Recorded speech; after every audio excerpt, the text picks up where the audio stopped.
What is going on, everyone? Welcome to the Mike Check podcast. We're back with another episode, as we do every Wednesday and Friday. Joined by Sam. Sam, how we doing? Matt, I'm sick. The Yo, Panthers lost 7-6. I know, I know. Listen. They got time. They're an experienced team now. They got time. I just still am not counting them out to come over and possibly make a run. I'm not counting them out yet. I know you're down. I'm Mr. Positive. I haven't seen the playoffs in like 10 years. So, we're trying to do whatever we can to give you the positive energy right back. Still got a point, though. That's I'll take huge. it. That's huge.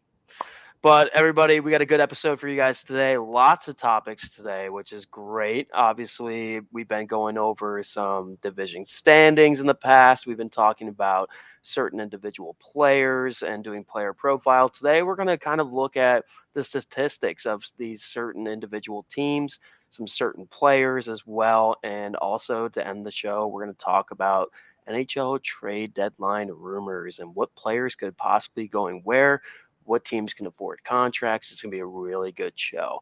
So, without further ado, let's get into the first segment of the day. And we're going to bring up the best 5-on-5 goal scorers this season. And so far, it's Mikko Rantanen leading the league with goals on even strength with 26 even goals. And, obviously, we know his history. We know what kind of player he is in this league. And I'm not really surprised to see him towards the top. To see him number one, though, a little bit kind of shocking just compared to all the other awesome players out there. I mean, if you go through the list, right at number two, you have Jason Robertson at 25, followed by Jack Hughes. Then you have Connor McDavid, Alex Ovechkin at six. I mean, kind of just really good, I guess, to see some of those younger guys up there and Jason Robertson and Jack Hughes. Like I said, Mikko Rantanen, we kind of expect them to be on this list, but at the same time, I don't think we expected them to see number one. What are your thoughts, Sam?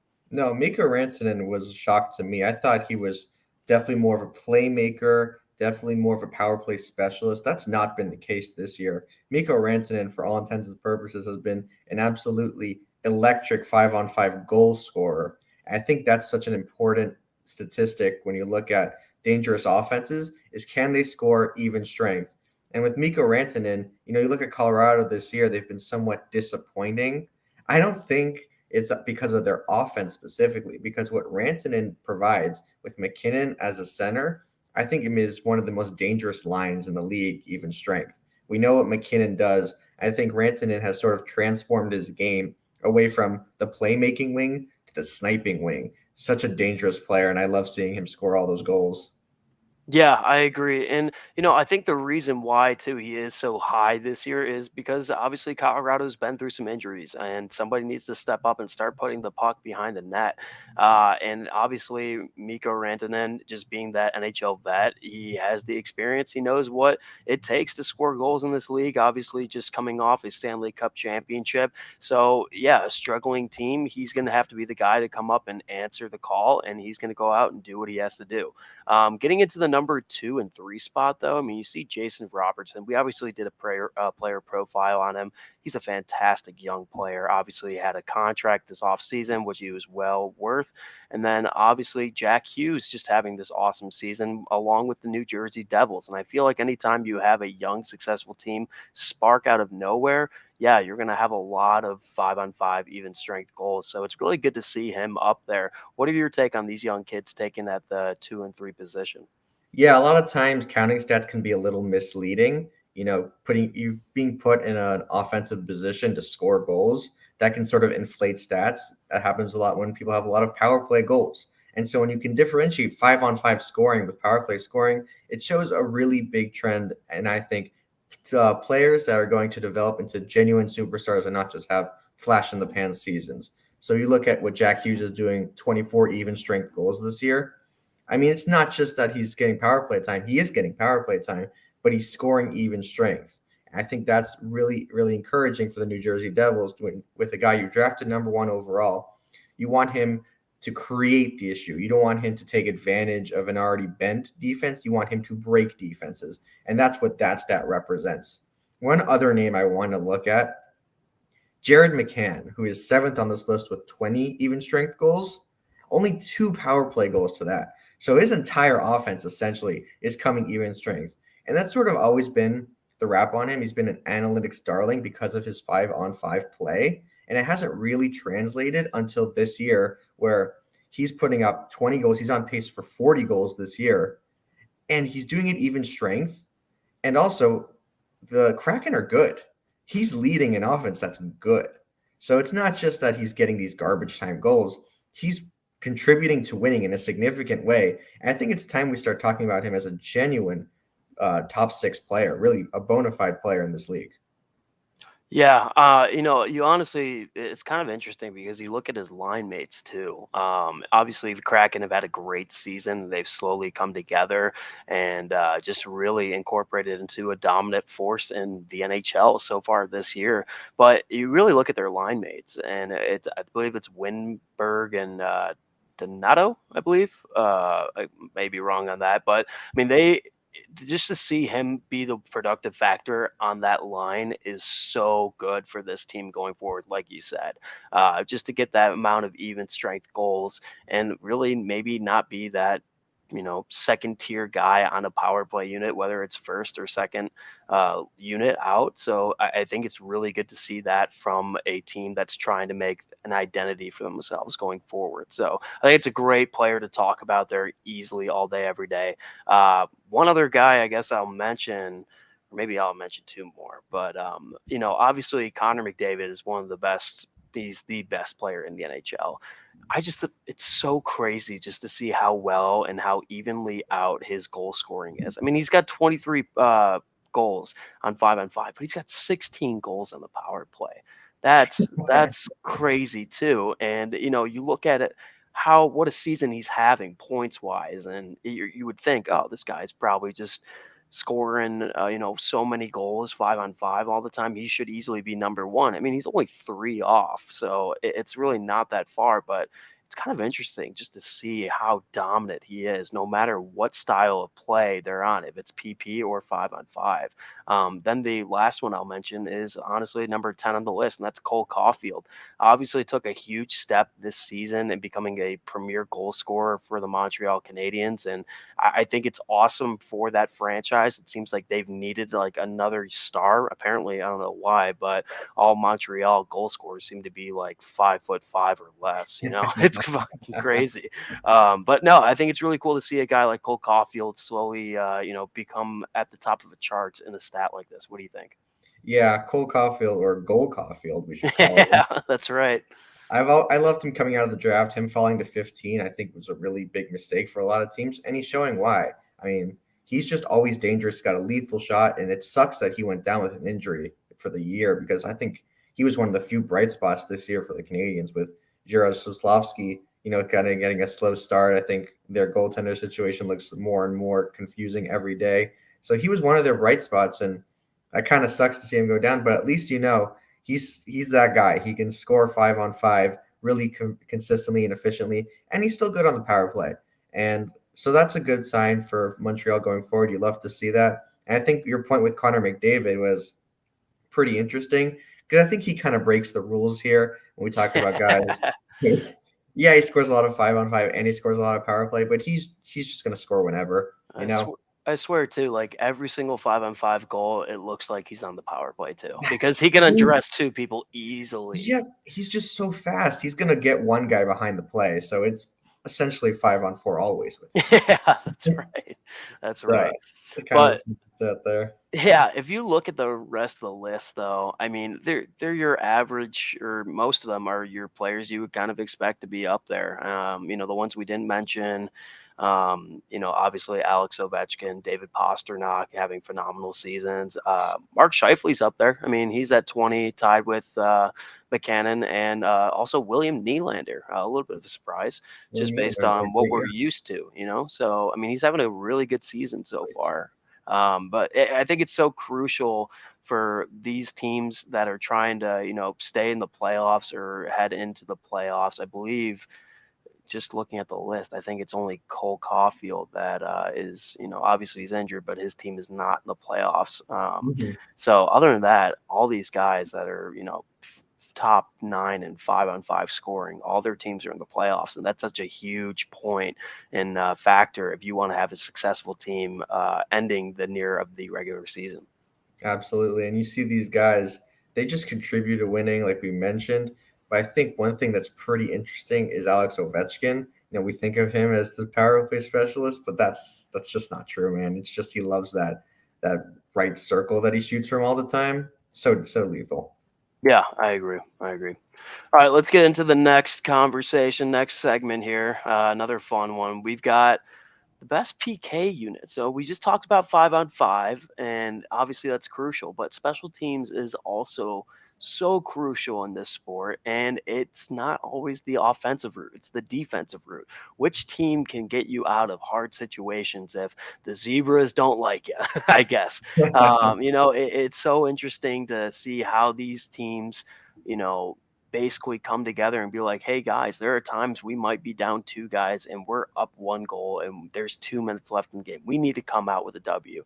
And especially if it comes down these last 30 plus games of the regular season, guys are going to have to start winning in regulation. I mean, that is so crucial. And to get through and get those W's, it comes down to good PK units. And if we really look at the top PK units right now, obviously, the picture you see there is Boston, and they are essentially the standard for any organization, any team right now in the NHL, just on the season that they're having.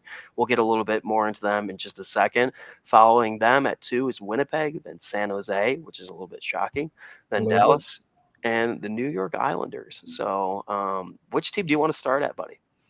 So I always look what's interesting with the PK units is how many of the guys on the penalty kill are defensive specialists and how many of them are two-way stars. So when I look at Boston's PK unit, I see Patrice Bergeron and I see Brad Marchand, two-way stars. When I look at Winnipeg's PK units, they break down like this. They have Adam Lowry, Morgan Barron, Brendan Dillon, and Dylan DeMello as their first unit, and Kevin Stenlund, Saku Malainen, Logan Stanley, and Neil Pionk. So of those guys, those are defensive first guys. And I find that very interesting. It's kind of a point we touched on, I think, a couple weeks ago was they have a lot of one-way guys. You look at Kyle Connor and Mark Scheifele, those are pretty much the scoring goal scorers, offense first players. Then they have these guys at the bottom of their lineup who are about shutdown and defense. And it's great giving them great results on the PK, but I do wonder if it's sustainable in the playoffs. Yeah, I mean, obviously that's the question that will be answered when we obviously get to the playoffs. But realistically, I'm kind of just looking at teams just getting to the playoffs. Obviously, you look at a team like Boston, they are just known for, okay, we make the playoffs, we go through, we try and make a run every year. That's just what their organization has been for years to come.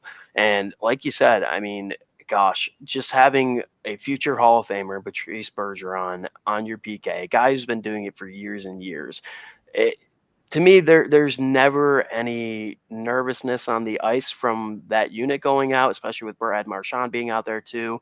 So that's locked up right then and there. Obviously, another huge player that we're huge on is Charlie McAvoy when he's out there and he's available. We talk about him. He is the almost perfect defenseman you want out there, not necessarily for being a highlight reel guy when it comes to goal scoring or offensively. He's just an all-around good defender, and he does spring in the offense when needed to. And I think having him as well slowly being nurtured by guys like Bergeron and Brad Marchand for years on this team, he's kind of understood the assignment a lot more, and he realizes when he goes out there and plays on PK in crucial moments of games, they get the job done every time. Definitely. I mean, Brad Marchand makes other teams nervous on their power plays when he's out there. They have an 86% penalty kill. That's the best in the league by far. It's so dominance, I think. And I think it's just a testament to their coaching. Jim Montgomery's done a great job. And their mindset, which is grinded out defensive games. And they've sprinkled in so much more offense this year, which is what's made them the best team in the league by far. Yeah, I 100% agree. 100% agree. Let's get into some other teams here. Obviously, Winnipeg's having a really good season as well. There. We can touch up on them, but the one team I really want to get into is San Jose after that. You got Mhm. anything on Winnipeg, though? I think I touched on them earlier, which was just that their one-way guys are obviously very talented at their skill, but I think what I worry about is if injuries start to pile up for them, they're going to have some major holes. Not a lot of guys that can do two things, not a lot of guys that can cover up for other dudes when their injuries start to happen. Yeah, I agree. I agree. All right, you ready for San Jose? I am ready. No, this just drives me nuts. Like just seeing them up here and where they are. I mean, good for you, but I feel like at the end of the day, I got to look up at the stats here. But I feel like these guys are always on the PK, so they're bound to have some decent percentages. I mean, it's just a bad team this A year, lot you of know? practice. I mean, I think what I see here is a Logan Couture star vehicle. When you look at these numbers, I mean, the third in the league, and Logan Couture is on your first line power penalty kill. That's pretty indicative of a guy that's a star on both ends. We talked about Logan Couture being a tough contract to move for them, but if he's doing this on the penalty kill and chipping in offensively, I think goes to show just how talented he is and how underrated he is in this league. Yeah, no, I agree. And, obviously these teams that do struggle, they have to have their stars, rise to the occasion if it's, a position that they normally don't play, at least on stacked, really good teams. And, Logan Couture, I mean, he's been on this in this league for how many years now? I mean, I believe this is what is like ninth year, eighth Yeah, year, something something like like that. And he's actually one of my favorite players in the National Hockey League outside of him being a Buffalo Bills fan. So, but no, I mean he does it all, and right now you can totally just see that he is just being asked everything to try and lead this organization to, not being necessarily dead last. And for me right now, I feel like if you take him away, I feel like a lot of this PK would lose their identity. They'd be scrambling all over the place. I really don't not huge on all these guys that that. are on the first and second unit. Obviously, you got Nick Bonino on there.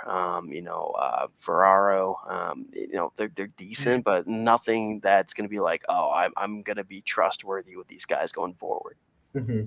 Absolutely. It's honestly kind of confounding to me looking at this because this team is so bad. Yeah, And the penalty kill is often an indicator of a very good team, a very disciplined team, a very relaxed and confident team. The San Jose Sharks are obviously not that. So these numbers are absolutely astounding to me. It should be indicative of a team improving, a team getting better, and a team competing, but they're not competing. I mean, it seems like they're just in 2-1 games all the time. It's great that their penalty kill is solid, but I mean, to have Eric Carlson offensively, also along with Hurdle and Couture offensively, and then have this type of penalty kill, yeah. pretty impressive to be still this bad.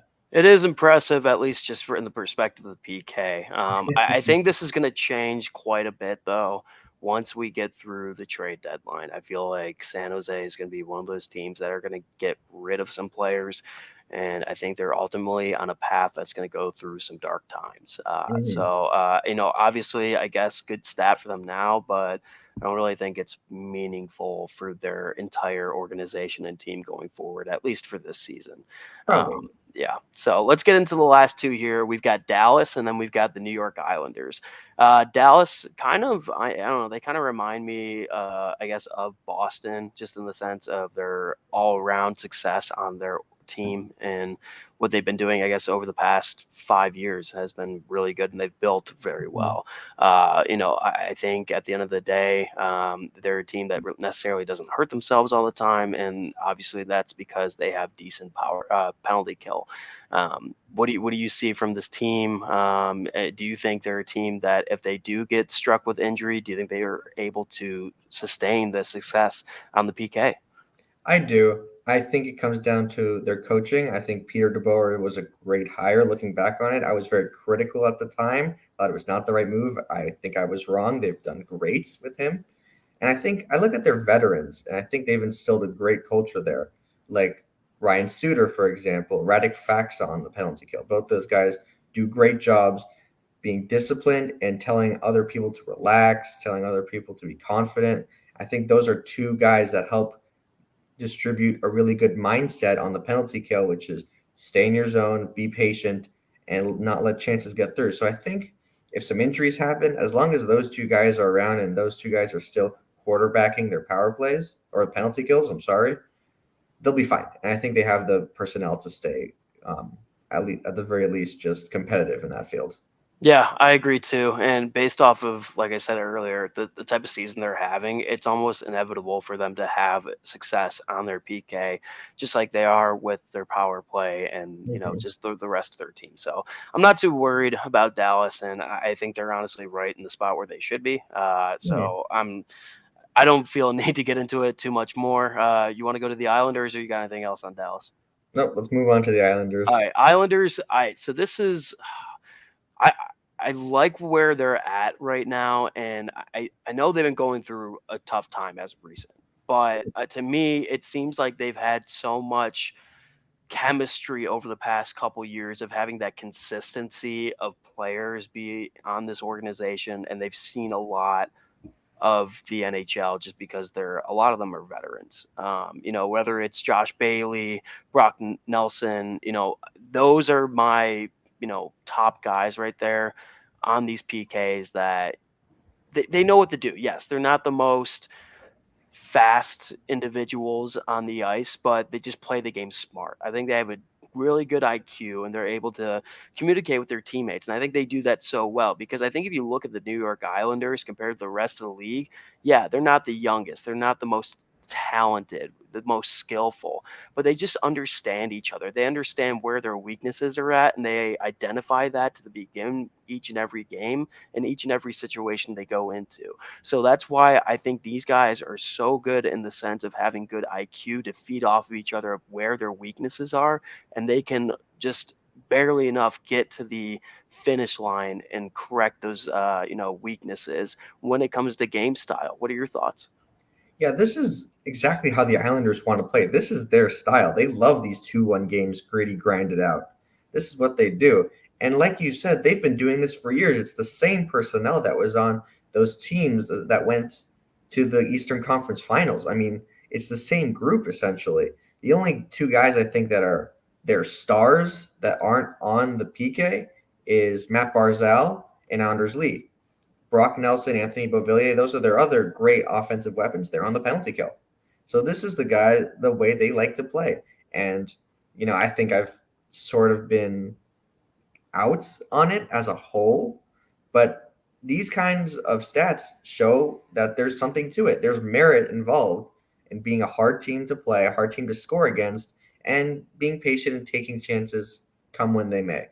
Yeah, it's kind of funny. Every time I look at the Islanders, or I start to look at Seattle, and I'm just like, I honestly think Seattle is literally what the Islanders were maybe about 6 years ago, in the Huh. sense of having that young team. And I feel like they're going to try and keep them together for as long as they can. Maybe not a team to go out and trade as much because they are a new franchise. They Mhm. just want to grind it out, and that's their identity. That's how they play.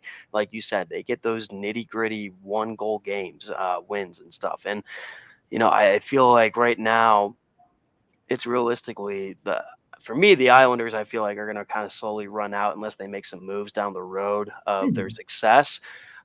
I think they'll be fine to be in the hunt every single year, though, for the next 3 years easily. It's just, can they, get good weeks, good months coming through, and that comes down to PK. And as long as they have a top 5 PK in the National Hockey League, yeah, they're going to be in the conversation. So, like you said, I think they have a great personnel, and they've been doing this for years. So yeah, I would almost expect them to be up towards at least top 10 in the league on PK. Yeah, and let's not discount Ilya Sorokin, who's one of the best goaltenders in the league. Oh That helps yeah, a lot. obviously that's going to help anytime. But yeah, I think, like I said earlier too, I think they're just a really good team with communicating with each other and understanding what type of team they are. I don't think they go above and beyond and be like, oh, we need to be this team. We know where we are. We're going to do what we can to win games at our style because we're not in the position where we can go out and have, superstar players and young, talented players take over a game for us right now. They're just a nitty gritty team, in my opinion. And they've got everyone to buy in. Credit to them. Yeah. Everyone there is fully invested in a defensive style of hockey, which is great. Yeah, I love it. I love it. I love it. All right, well, that's going to wrap up our PK units for this season. Really, once again, I just think it's so crucial to have this stat line if you want to be a successful team in the playoffs, but also just getting to the playoffs, especially with 35+ games, I bet, for everybody going forward in the rest of the season. So that being said, let's get into the next segment. We're going to try and incorporate this new one, and it's going to be waiver pickups. It doesn't happen too often where you see guys get picked up off of waivers and then see them have an impact on their team. But I will mention this week's one, and that's Tyson Jost. And obviously, I'm the big Sabres guy. I love giving my Buffalo Sabres a lot of credit. And for once, they finally went out and got a decent waivered player. I'll just say this from the get-go. When I saw that he went to waivers, just all my friends and stuff, I wanted this guy from the beginning because he comes from a championship winning team. He doesn't have a lot of ice time on that team, and now he gets a new opportunity. I mean, that's right then and there the perfect time to go get a player and bring him up into your bottom six. I think it gives him a drive, and immediately coming to a young Buffalo Sabres team, I bet it gets him excited to just try and turn something around and also just have more ice time in general. And this guy plays with a lot of physicality, which I love, especially if you don't see that a lot on your bottom six. This is a perfect pickup, and I'll get into it a little bit more. So if you look at Tyson Jost this season, he's played 41 games. He's got 15 points. Obviously, it doesn't seem too impressive, but at the end of the day, he's on a line with Victor Olofsson and Casey Middlestat, and those guys have had a phenomenal second half of this season coming into the 2022-23 season, in my opinion. And I'll just mention it to you guys right now. I mean, if you look at Victor Olofsson, he's having a phenomenal year. Yeah, he's played 47 games, only has 28 points, but he's got 22 goals this season. I know only I think 4 of them's come on the power play, but technically this is your second, third line. They kind of go back and forth in Buffalo between the young kid line as well. But since the addition of Tyson Jost, it seems like he's brought the physical factor.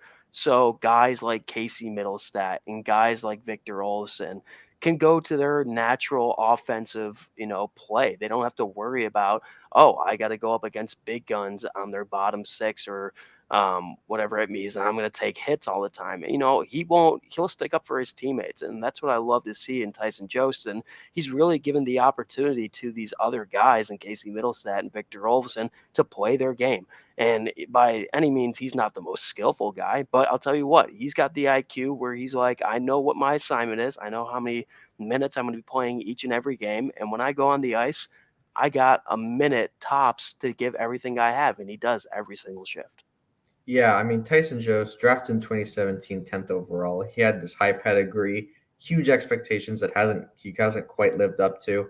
Those are the types of guys that you love that your franchise takes a chance on. I mean, you absolutely love any chance you can get a high draft pick that didn't quite get the best situation his first few years in the league because teams give up on those guys too easily. And I think what happened in Colorado, I think shows he wasn't quite ready. I think that's pretty obvious. He was also stuck behind Nathan MacKinnon, Nazem Kadri, all those guys at center. He's found a home here in Buffalo, and that's great. Since Buffalo claimed him, he has 12 points in 29 games, 4 goals, 8 assists. And again, not earth-shattering numbers, but those are depth numbers that you feel good about for a guy that's playing, 15 minutes a night. That's it. And that's got to feel good, I think, for both the Sabres and Jost. For the Sabres, I think specifically, it shows you have an organization that can invite people in, that can be a home to people who are kind of lost. And that's, I think, a sign of a good franchise that can put players who were not in a position to win or to succeed in a position to succeed. I think This is a great example of that. You see it, you pair him with Olofsson, great goal scorer. And I think he's found a nice little role for himself. And maybe he's just sort of sensing he's on his last legs as an NHLer and he's trying harder. Regardless, it's a great pickup for Buffalo, gives him more center depth and something you love to see. Yeah, and I'll mention really quick. I know the whole plus minus statistic, some people are like, it doesn't mean anything. Some people are Yeah. like, oh, it's very crucial. At the beginning of the season, Victor Olofsson and Casey Middlestat just struggling so hard, Mhm. so much. It seems that, like, the point I'm making in the sense of having Jost on that line gives him a sense of relief to be like, okay, he's our body guy. He's going to be the one to stick up for us. I mean, they're young kids in the sense, at least Casey Middlestat is. Victor Olsen, obviously, he, was a rookie, I think, at like age 25 or something like that. But since he's been here, I mean, Middlestat, I'm telling you, he was terrible and plus minus. And he's now at minus 12 for the season. And it's nothing special by any means, but since the addition of Jost, it's slowly getting better and better. I mean, you look at Victor Olofsson, I mean, he's at minus 7 now. Jost himself is at minus 4. So it's slowly getting back. If they can get to, I'd say, 2 out of the 3 being at that minus 4 and one of them being at like even or maybe a plus by the end of the season, I think that just shows you how much this guy has meant to this line and to this team. And the other thing I will mention too is Jost, in my opinion. I mean, he can do it all in the sense of he's a player that's going to be like, Coach, if you ask me to do something, I'll go out and try my hardest and do my best. And you see, he gives the effort every single night. If he needs to go out there, then their Sabres are up 2 goals and there's 8 minutes left in the hockey game, and Coach just tells him, hey, we're going to throw you out against their top line. Don't let him score. He's going to do everything he can, and usually he's been successful as of late. And I think that's just huge for an organization that's been struggling for the past decade. And I think to get him on a waiver pickup, huge for this organization. It just shows that also their staff in Buffalo is now taking a bigger step and looking at what's available in free agency, who we can pick up in waiver, who we can get rid of, and how we can make this team better, faster, but also taking their time and doing the homework on what type of players they're bringing into Buffalo.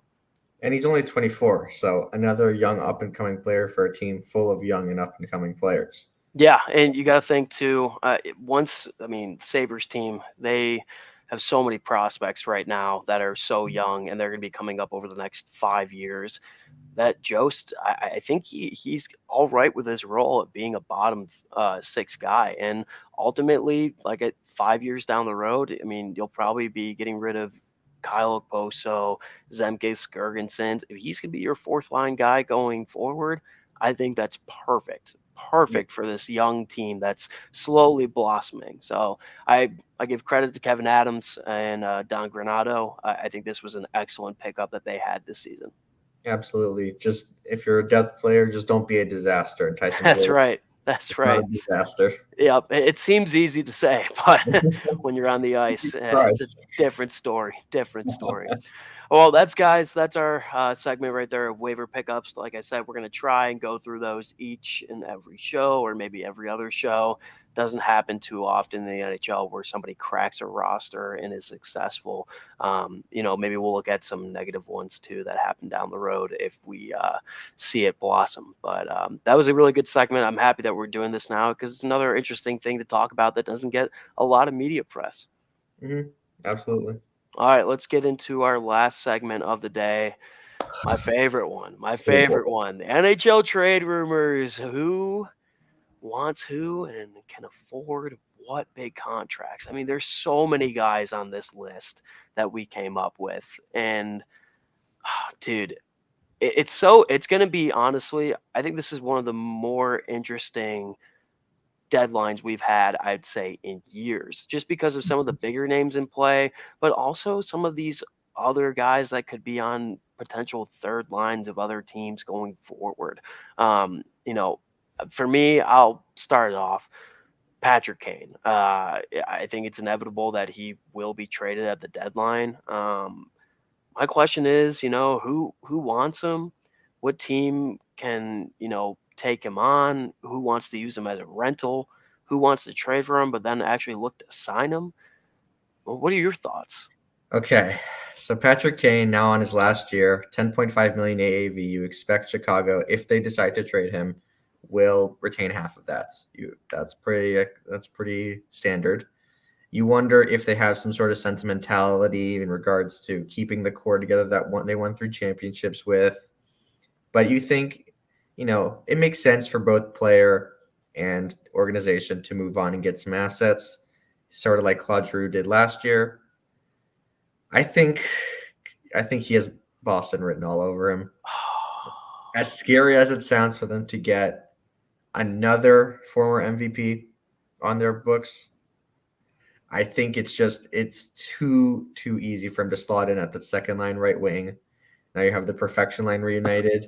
You have him with Taylor Hall, and they're never going to lose again. And that's that. Do you think I don't know if you know, does he have a no movement clause? I can double check that for you right now. He does have a no movement clause. He does. Yes. I'm telling you right now. He's a Buffalo boy. He's a Buffalo boy. I know he wants to win championships. I completely understand that. Boston makes the most sense. I don't think he would move it. I don't think he would move it because I think he also wants to go to a team where he's still one of the top dogs. Like he's the premier player. I think he does like the spotlight still, even at his age. And I like I said, totally believe that he still wants to go out there and win a Stanley Cup again. I mean, who wouldn't at this day and age? And especially if you're running out in your career, you already got 3 cups. You're known as the greatest American-born hockey player of all time. But you got to think about Chicago's probably going to want to deal him to the East. At least that's where it is in my opinion. So I'm looking going forward, and it's so interesting to look at, what teams can, if they do get a trade where the salary cap is, cut right in half, it's going to work out for a bunch of teams. I personally I think it could either be New Jersey or the New York Rangers. I really do. I think that would be a place that he wouldn't mind going to. I think right then and there, I know the ties to New York has been talked about for years, or the past couple years. And it seems like they take literally any free agent or any superstar. They're always in conversation to go out and get. But I think this time it would make sense if there is a trade properly, especially if New York's trying to get rid of some of their younger players that they've drafted in the past year. And I think New York, at the end of the day, they're one of those teams that will literally sell as much as possible because they're in the position right now to go and win a cup right now. It seems like they don't have much future down the road, so they need to go out and establish that piece. And like Lafreniere being up on the board for trade, Capo, same type of player up there. I think at the end of the day, they would be able to come up with a decent trade going to Chicago. It gets him out of the West. He goes to the East, goes to a team I think he would waive his clause for. And I think at the end of the day, it would just be a better fit scenario in the sense of the spotlight that Patrick Kane would be looking for. Yeah, I mean, with the no movement clause, the Northeast makes too much sense. He's from Buffalo, like you mentioned. So you think he'd want to be close to home if he's going to move away from Chicago. So we can eliminate, I think, Philadelphia and the New York Islanders. The Islanders just don't make moves like this. Yeah. Philadelphia's not good. So they won't be them. We talked about Boston and we talked about Buffalo potentially. I mean, who would Boston have to trade though? Some Picks? Combination of Charlie Coyle and picks. Yeah.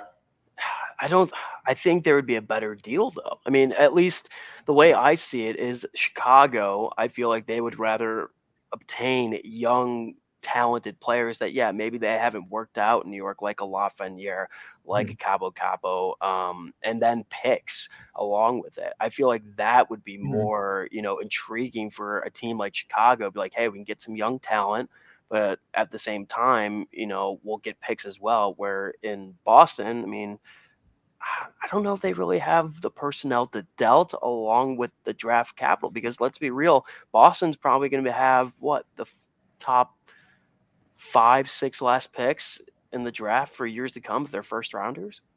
Still a first rounder. I mean, I guess it depends on what Chicago thinks of someone like Vitaly Kravtsov. He was an untouchable in the Jack Eichel sweepstakes all those years ago.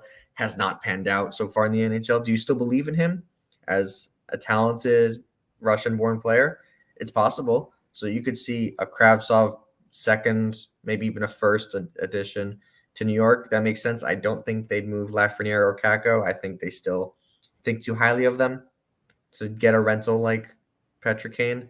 Yeah, but reunite him with Panarin. I mean, oh, come on now.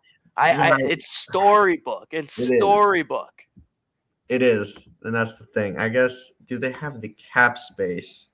Is something you wonder for New York, because they just signed Trocheck to that big deal. They did. So I mean, it makes sense, right? I think their offense hasn't quite been what they wanted it to be. Yeah. And I think they're still a little bit too reliant on Igor Shesterkin to be the god, and he hasn't been so far this year. They have 2 first-round picks. They have 1 from Dallas. They have $2 million in cap space, and anything movable would be maybe Jacob Trouba, if you want to do that. Maybe Philip Hedl. Philip Hedl makes sense. Yeah. I could see that. I'm telling you, I feel like I just have a hunch. I think it would be 2 things. I think personally they would have more to give than most of these teams in the East. Mm-hmm. I think, like I said, storybook, being reunited with a former teammate, I think it makes a lot of sense. It's more comfortable to come into a locker room, especially after just spending all your time with one organization. No matter anytime you get traded, it's always going to be a shell shock. You're going to be like, oh, here we go. Like, what's this going to be like? I'm going to do my best. But to have somebody that you had so much success with in the past, I just think it makes too much sense. Mm-hmm. Definitely an option. I could see them pulling the trigger. Yeah. We'll see. Obviously, I wouldn't mind him in Buffalo, but I don't want to give up a lot of talent, though, because we have a lot of talent coming up. All right, let's go with one of your picks. What player do you want to talk about? Someone I want to talk about is Erik Karlsson. Oh, Erik Karlsson, the former immovable contract, now having a bounce back, point per game, lethal offensive defenseman season. You're looking at 11.5 million, 5 years left. You think, Jesus, that is immovable. But man, it is, dude. Our team, I think, can pull the trigger. And I would look at some teams that are a little bit nervous, need a defenseman on the outside of the playoff bubble. I think one last push, one last piece, even if it completely destroys our future. No, don't say it. Washington Capitals. Oh, dude. I want to talk it through because you lost me, but go for it. I want to talk it through. You have Alex Ovechkin. They're on the playoff bubble. I think they look at what Erik Karlsson and Alex Ovechkin can do on the power play. I think they look at what John Carlson is doing, sort of declining, not the power play quarterback he was. I look at that and I think maybe that's the key to our success, is having those two together and being absolutely lethal at all times. Your thoughts? Oh, God. Dude, I mean, $11 million. Oh, yeah. Going forward. And he'll be by what age when the contract expires? He's how old right now? 33 right now. 33. Oh, my God. He'll be 38s. I'm telling you right now, I think this is the biggest red flag in trade deadline. Yes, he's having a phenomenal season. I think whoever gets him, though, is going to regret it long term. I feel like this is still, to me, it's a non-movable piece for an organization. Yes, the Sharks obviously want to get rid of him, and they'd be blessed to get rid of him. But, dude, I mean, yeah, I feel like if he was to be traded, Washington makes sense. Just due to the, just the type of players they have there, a bunch of older Carlson and guys. LTIR. Yeah, absolutely. And, I think they'd be able to make it work. Maybe. I don't know, man. I mean, are you, I don't know how to put this, man. This is just crazy to me. I mean, okay, so what if he say you make an addition, you bring Mhm. him to your squad, Mhm. you have success in the playoffs. Yeah. Who's to say that he just doesn't, go back to the success that he's having this season? I mean, I think it could be a fluke. I mean, he's getting older, and as he keeps adding on years, and you keep seeing $11 million in your bank every single year. I think that's crazy. Unless for some reason they're obtaining some money back over those 5 years, which I That's what I don't was think, thinking. which I don't think a lot of teams would be, or at least San Jose would be interested in, unless it's like dirt money. If they're trying to retain half, though, I don't think they'd get them to retain half. no, Actually, no, I don't think they would. I don't think they would. I think if San Jose gets an offer for Eric Carlson, I think they take it right away. That's number one. Anything Yeah. with an N at a positive asset in there, I think they're absolutely 100% taking it. No questions asked. How That's many one. how many first rounders are you looking at? One, two? Maybe even a second. You think a second? I think they accept the first. Do you think they would accept a second round pick? Well, I Yeah. guess, yeah, if it gets you off the books If at you the end get of you the off day. that, I think you do. Yeah, I I think guess I that also does look make at sense. Washington. I see a lot of not movable money, but a lot of heavy money.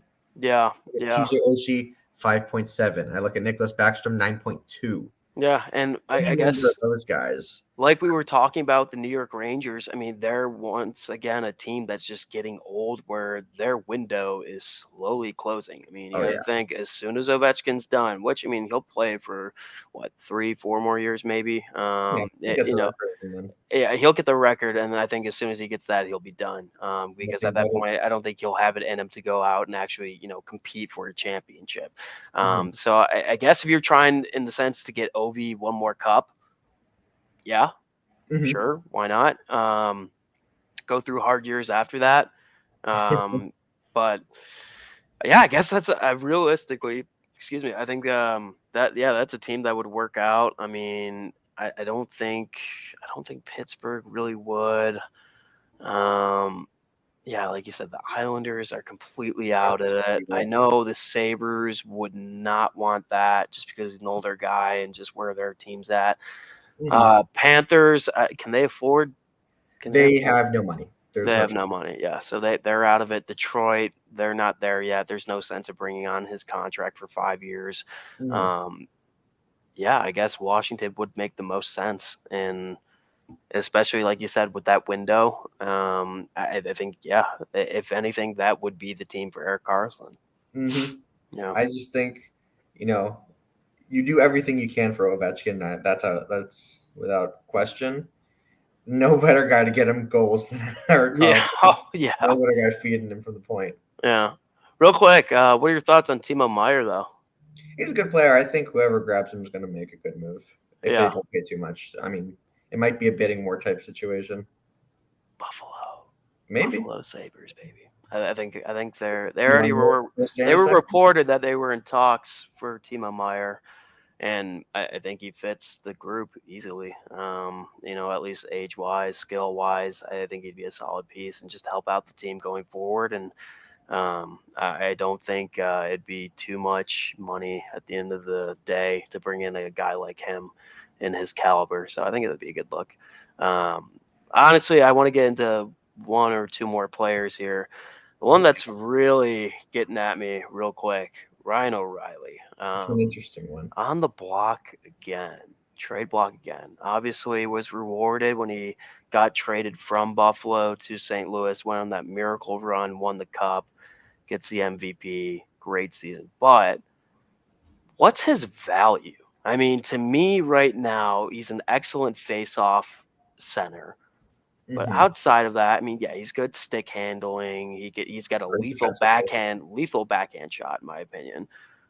Doesn't have much speed anymore. Mhm. You're not getting a big physical presence out of him, at least finishing the regular season, until maybe you make the playoffs. I mean, is there really a big market for Ryan O'Reilly, you think? I think so. Um, I think people like his veteran presence, his defensive prowess, his versatility as a center.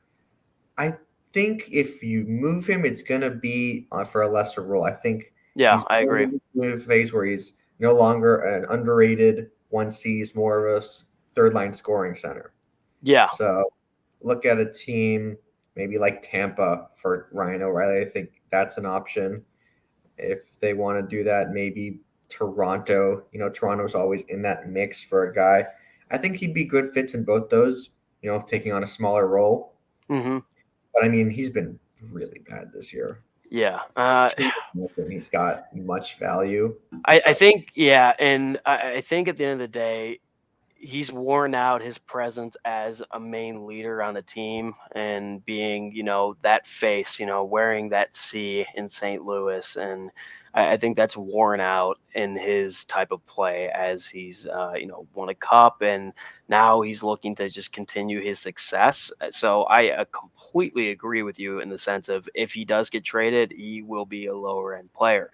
But I think if you're a team that's looking where I need to win a face-off, I need to win a face-off in a crucial part of a game. If it's in the playoffs, yeah, you want to bring in a guy like that, a guy who can easily move a puck, right in front of the goaltender or behind the net, around the net. Yeah, get a guy like Ryan O'Reilly. I just, I don't see much value though because he's not a speedy player. In this new day and age of hockey, he's not the most physical guy where he can, throw a hit, but then also immediately get back to where he's supposed to be. mhm. And I think that's so, different in this day and age of hockey because these kids now are used to and are getting taught like, hey, yeah, you finish your check, but immediately you have to get up and get back into the game of play.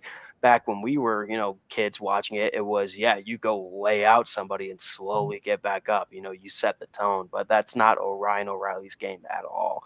So I don't really know who's going to be in consideration to try and get him. At the end of the day, I don't think this is a player where he needs to be moved to the Eastern Conference. I think he could really go anywhere.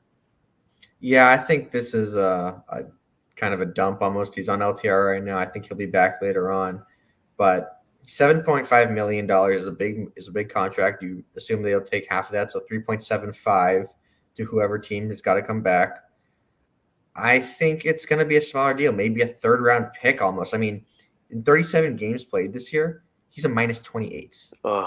10 goals and 6 assists. It's been pretty bad this year for him.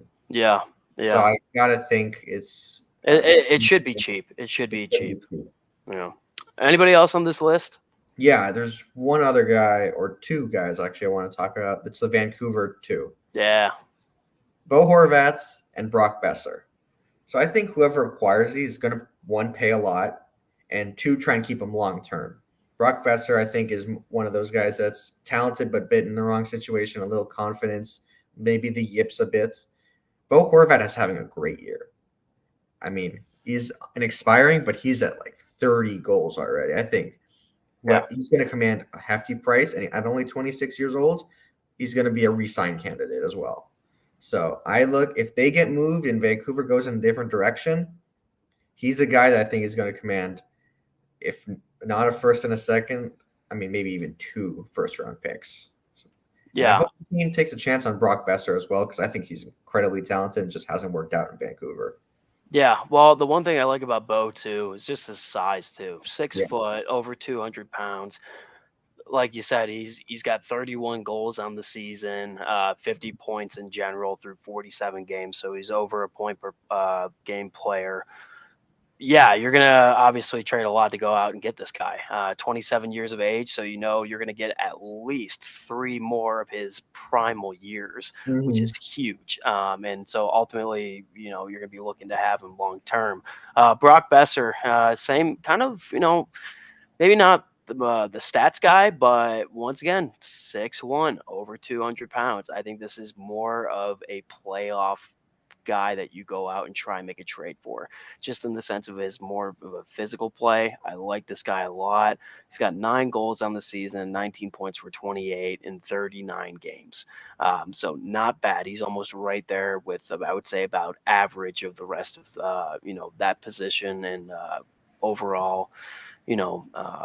Standings of where these young kids are at, like 25, if they're not superstars. So I think he's really, really going to attract a lot of teams at the deadline. And I think Vancouver will be very busy when it comes to deadline, dealing both Bo and Brock. So I think these two players, I think they're on the board to go anywhere. It's kind of Mhm. just best offer at this point. I don't know if they have trade clauses. I don't think Yeah, Bo has one. So I like you said, it's going to be best offer is what's going to happen. Hopefully for these guys' sakes, it goes to a team that's well into the playoffs position right now. Hopefully, a team that's not sneaking on the outside and they miss it, because I would hate to see these guys not be in the playoffs this season. yeah. Every draft or deadline, there's one or two players that are on the block that fit like long term outlooks, and I think these are the two. Right? Yeah, These aren't rentals. These aren't. They could be. I mean, in the case of Bo Horvat, but they shouldn't be rentals. They shouldn't be bottom pieces that sort of fix in. These are actually genuine pieces that I yeah, think build the team. So I really do hope they find the right spot wherever that may be. I think everyone's on the board for those two because I yeah. think they fit pretty much everywhere. Hey, real quick, not to, I mean, we can tie these guys into it, but a Mhm. team like the New Jersey Devils, for Mhm. how young they are, do you think that they're really going to be buyers at the deadline, or do you think they just want to see where this team is at in the playoffs this year, and then maybe a couple years down the road, then become a team that becomes buyers? It's interesting because I think historically they haven't been all that aggressive deadline Yeah, wise, but I think this is such a great opportunity, and I do yeah, think my gut tells me they'll be busy. yeah. And I think a guy like Lindy Ruff too. He's never really had the teams where they've went out and bought in a lot of good talent, and I think this Mhm. would just add to his legacy if they did get a guy maybe in Bo or Brock. I think it would bring tremendous value to their team. I Mhm. just always find it so interesting in these young teams that just become good like over a span of a couple years, just from maybe a couple free agent signings, but other than that, it's pretty much just their raw young talent. I Mhm. always like to see how their GMs think, because it's like, okay, do you just play them and see where they're at for this year? Or do you give them help and be like, hey guys, we're giving you the trust, we're giving you the respect after 1 year of massive success? I think, yeah, it doesn't hurt to go ahead and start the ship early and start bringing in talent when it comes to deadline. But at the end of the day, I would almost kind of like to see where your young guys are when it comes to meaningful playoff games. Definitely, that's the thing, right? Is you have this great regular season team, you want them to get the playoff experience as soon as possible. Yeah, I 100% agree. I can't wait for this trade deadline. I think it's going to Uh, be stellar, it's gonna be great. absolutely stellar. And I don't think I, I don't remember that last interesting trade deadline. I mean, I don't think last year was all that Last year was special. great. I got Claude Giroux on my team. Yeah, we got Claudio. I'm just talking at least of the amount of players and the That was amount all of like, good. Hampus Lindholm went to Boston. yeah, yeah. Pretty I I just think anytime you're mentioning guys like Eric Carlson, Jonathan good. Taves, Patrick Kane, Patrick Kane's a big one. Patrick Kane is a big one. I mean, I think the reason why I'm getting at it is because it's more of the legacy that some of these guys have had, and you see their big names get traded. Obviously, Drew, big time player. Mhm. Good rental for the year, but ultimately, I think it's gonna be interesting, because I think some of these older guys now, yeah, they may be rentals, but they're also just those players we grew up watching, and I think it's gonna be interesting to see what teams are gonna actually try and sign them long term too after the trade. Certainly. Yeah. All right, guys, it's gonna wrap up our show. Wow, made it to an hour. How about that? Love to see it, man. Love to see it. But we'll be back, I believe, on Friday night, guys. So it'll be really interesting. We'll have another good show for you guys. But until then we will see you guys next time. Thanks, everyone.